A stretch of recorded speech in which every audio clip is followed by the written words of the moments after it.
It's nice to have all of you here. You are the YPO, now they are starting.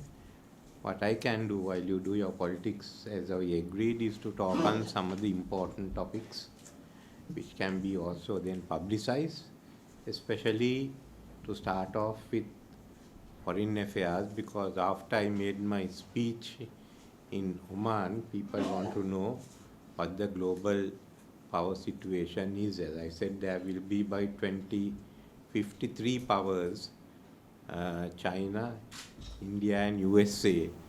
So our foreign policy must be based on how we work with these countries. We can't be outside that. In this respect, the most important issue now is a sort of a shift in the global power, where USA is working with Russia to bring the Ukraine war to an end, and is being opposed by some of the European countries. This also, what has taken place recently, also has a bearing on Sri Lanka. And I thought I should raise that issue also. You all know the war is, and in the world, the different countries have different views. Some regarded the direct invasion by Russia into Ukraine, which has to be certainly repaired. There are others who treat it as a far more complex issue, and a few who think that Ukraine should be a part of Russia. So it's in this background that this war has gone on, and the war has not stopped. That has been the issue that has concerned us, especially under President Biden. There were attempts to handle this, and Gaza and Taiwan, all of which led to really an increase in tension and the probability of war. Now we find a different situation with President Trump coming in and trying to tackle how to bring the war to an end. Fighting with Russia is not an easy one. These are people who are used to getting bogged down and sacrificing lives to gain their objective. They burned their capital to defeat Napoleon. They sacrificed 1 million to get a 6 months delay in Stalingrad, and they sacrificed 25,000 to go from the Brandenburg Gate to the Reichstag to finish the war quickly. So it is not easy. So the other schemes has failed. We must see what President Trump is doing. It's important that we try and bring some of these conflicts to an end. Of course, during President Trump's having taken this up, it has not been taken kindly by some of the European powers and President Zelensky. And the other day, President Trump called President Zelensky a dictator for not holding elections. Then some of the people came to Zelensky's defense, saying it's wartime, and both British Prime Minister Starmer and my friend Boris Johnson said they even during the wartime that they didn't hold elections. Now, if you look at the facts, that is not correct. During World War I and World War II, the British put off elections under their constitution. They have unwritten constitution, but the Parliament Act on 1911 says you can extend the life of Parliament with the support of the House of Commons and the House of Lords. So acting under that is why they certainly extended the life of Parliament. Some constitutions have that. In the case of Churchill, whom they refer to, virtually he turned the constitution upside down because it requires the leader of the largest party to be able to become the prime minister. He was not the leader of the largest party. He belonged to the Conservative Party, the largest party, but they didn't like him. In fact, when Chamberlain had to step down, majority of them backed Lord Halifax, not Churchill. The country backed Churchill. The Parliament has lost its mandate. If not for war, they would have to have elections immediately. The country backed Churchill, and Lord Beaverbrook told him, Winston, you hold them in the palm of your hand, don't go and make a mistake. It was backed by the Labour Party and Attlee.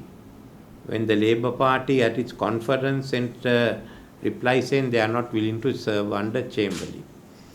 So actually, Winston Churchill grabbed power. I don't think there was any other instance. On the first day when he came to Parliament, he was cheered by the Labour Party, the Liberal Party and the Conservative rebels.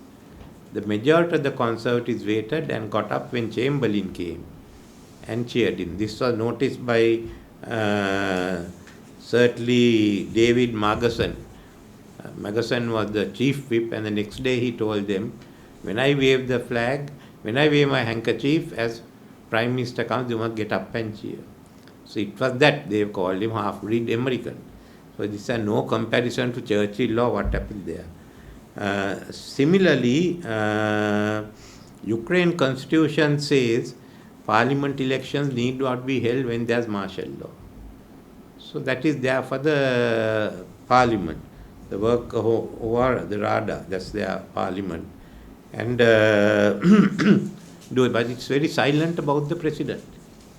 In America, they have been silent about the elections when there's a war on. So in 1812, during the war with UK, where they came and British burnt the White House, they had the election on time. Similarly, in 1864, during the Civil War, Lincoln and all, they had the elections and Lincoln was re-elected. So if you don't have any, they have no provision, you have to have elections. We went through this issue in 1988.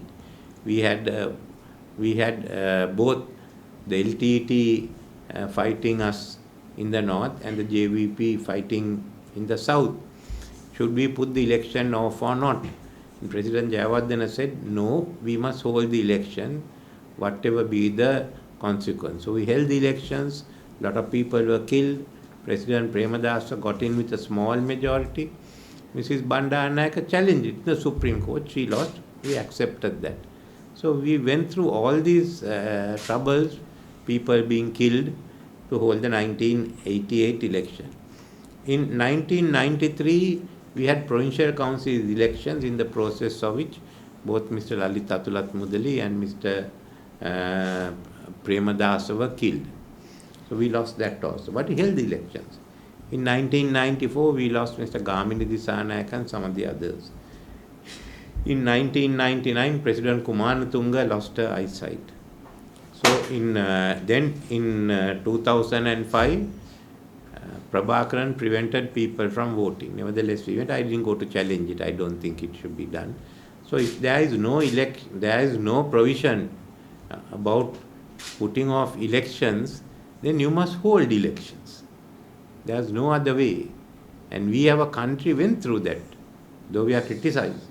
And not only that, Tamils who took arms against us, they have come to parliament, into government. The JVP is today running government. So it shows that we are not only held elections, but we have also got them into the system. And they are part of the system. So that is what we have done. Now in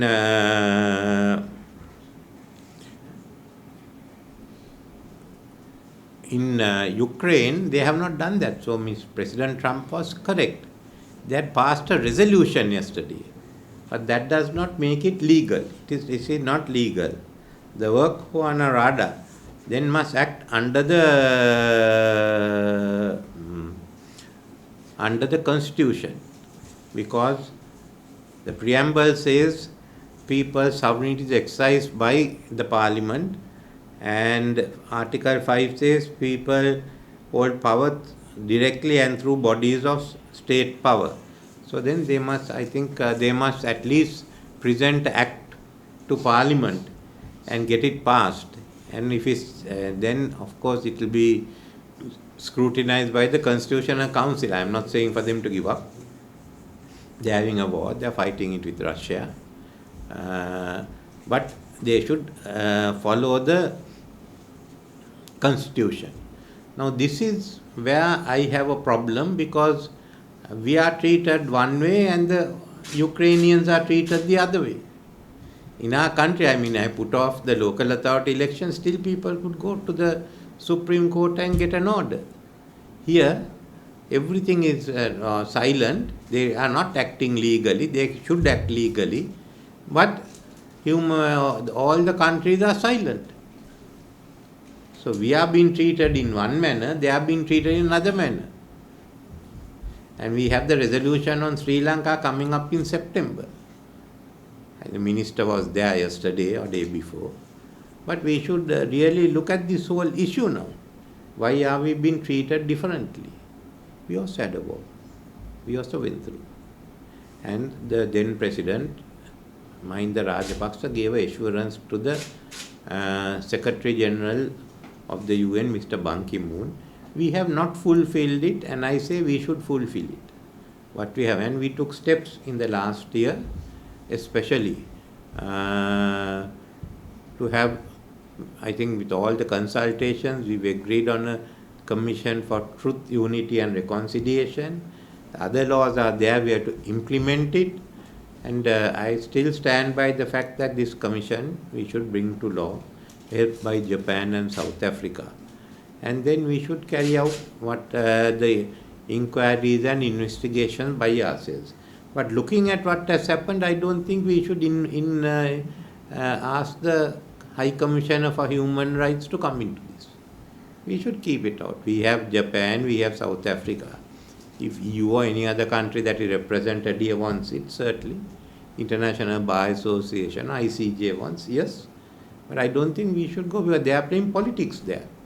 So what we should do, in my view, is now America has dropped out of the Human Rights Council.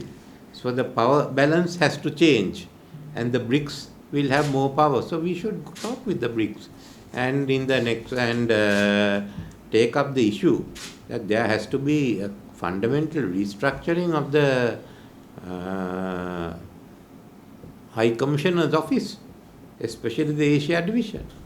They are playing their own game. They are trying to promote the people they want, the organizations they want, and they are just keeping an attack on Sri Lanka. The other day I met the BBC, who wrote a book, Francis Harrison. She said 40,000 had died.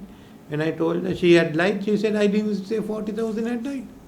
So this all this was started on the basis that 40,000 has died. So I think we as Sri Lanka should get together, fulfill our commitments.